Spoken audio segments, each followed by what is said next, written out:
Hi everyone, my name is Gabriela Gonzalez and my speech is on late-term abortion. I want to introduce you guys to Mary Bernadette. She's an infant that only lived for about 6 hours, but those are the best 6 hours of her parents' life. Mary Bernadette was told that she was going to be born with a form of anencephaly, and that's where a major portion of your brain is missing. Her parents were encouraged and even pressured to have an abortion, but they decided not to. Instead, they decided to have a cesarean and allow prenatal hospice. According to the Center of Disease Control, last accessed on May 8th, 2020, greater than or equal to 21 weeks of pregnancy, about 1.2% of women have an abortion. We're going to learn today why it's imperative that we limit the time frame to have an abortion and pass a law of only being able to have an abortion up to 15 weeks. We're going to learn about the problems, effects, and solutions when it comes to abortions. To have a better understanding of the problem of women who are receiving a late-term abortion, let's first understand what a late-term abortion is.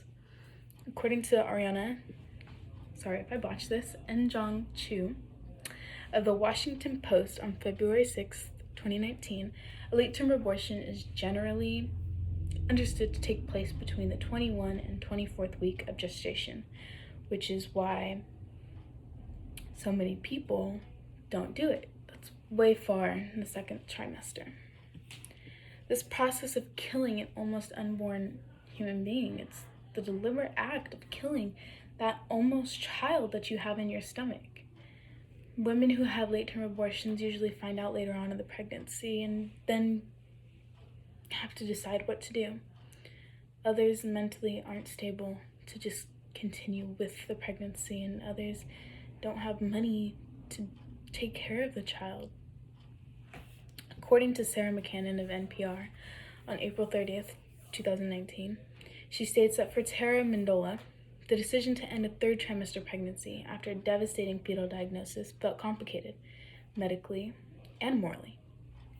Some women have a religious background or morally cannot have an abortion, but they have no other option.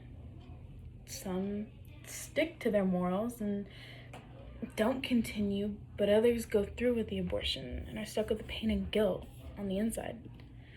Others, like Tara, say that they don't want to go through their pregnancy because they don't want their children to see a sibling being born and then die.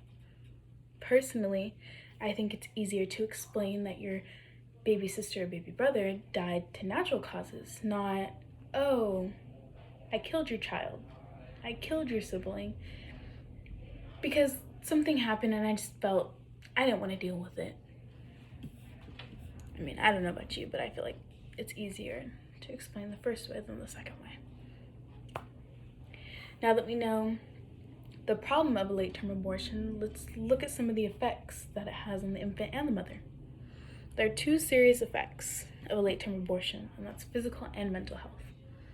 According to Elizabeth Ann M. Johnson of the Charlotte Lozier Institute, last accessed on May 8th, 2020, these particular gruesome techniques involve crushing and disbursement and removal of the fetal body from the woman's uterus mere weeks before or even after the fetus reaches developmental age of a potential viability outside of the mother.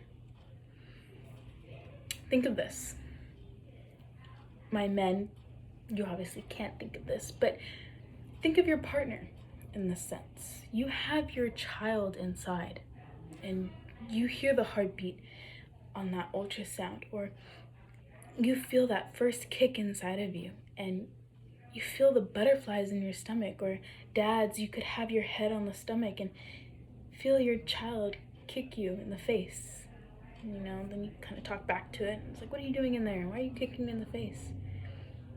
That's a happy memory that you're never gonna think about once you stop that heartbeat or once you break that foot that keeps kicking you. They lethally inject the infant in the heart to stop it. And then they break every bone in the body and suck it out with a vacuum out of the uterus. So those precious moments that you thought you were going to have with your child, you're never having ever again. But in fact, you're going to think about the fact that you decided to make your child into a puzzle piece that you can never put back together. According to Julia R. Steinberg in her paper on later abortions and mental health, she wrote that factors that may be associated with both having later abortions and poor mental health include reasons for the delay, such as level of wantedness of the pregnancy, experience of adverse life circumstances, mental health, demographic and economic factors, the type of procedure, experiences of fetal movement, and stigma. Mothers feel mental pain. They experience more mental health problems in late term of pregnancies than they do in first term of pregnancies. Mothers, usually in the first term, pregnancy, they don't feel anything just yet. You don't get that connection you have on a late term abortion. Mothers not only feel the pain in her lower pelvic area, but the pain of losing the child as well. I can barely understand the fact of a mother breaking their child into a million pieces and sucking it out with a vacuum, or lethally injecting their heart to stop the beat. Now that we've heard about the side effects of an abortion and what it can have on the mother and the fetus, let's look at a solution. A solution that we could create to stop some of this pain is at least limiting an abortion to 15 weeks. According to the Louisiana Lift, last accessed on May 8th, 2020, Louisiana passed a law that bans abortions after 15 weeks of the pregnancy and 6 weeks in 2019. If this same law were passed, I believe that less abortions would happen, possibly encourage others to practice safer sex or even keep their children alive. Yes, if it harms a mother, I would say it's allowed, but I feel we should try and save the child as much as possible. I feel that if this law, that new parents wouldn't have as much time to overthink about certain situations. I feel that they think so much about, am I going to have enough money? Is my child going to be raised in a good environment? I think that we should try our hardest to get this law passed so they don't overthink as much. According to the We Are DPAC on May 1st, 2018, the presentation to the governor, once an identical bill has been passed in both chambers, it goes to the governor's desk for consideration. The governor may sign it, which enacts the bill into law, or he may veto the bill, in which you have to start the process all over again. That's the process to get a bill passed, and I think that we should get the bill of a 15-week law that you cannot have an abortion after the fact passed, because it's important to at least try. It does not hurt to try. If this law is passed, prenatal hospice can be put into action a lot more, and we could have more babies alive and at least meet their parents or give them up for adoption. Today we learned why it's imperative we limit the time frame to have an abortion and pass a law of only being able to have an abortion up to 15 weeks. We looked at the problem, effects, and solutions when it comes to abortions. Remember that according to the Center of Disease Control, last accessed on May 8th, 2020, greater than or equal to 21 weeks of pregnancy, about 1.2% of women got an abortion. Remember Mary Bernadette? We talked about her in the beginning. Even though she only got 6 hours to live, every minute her parents loved. They got to hold her and sing to her and kiss her and hug her.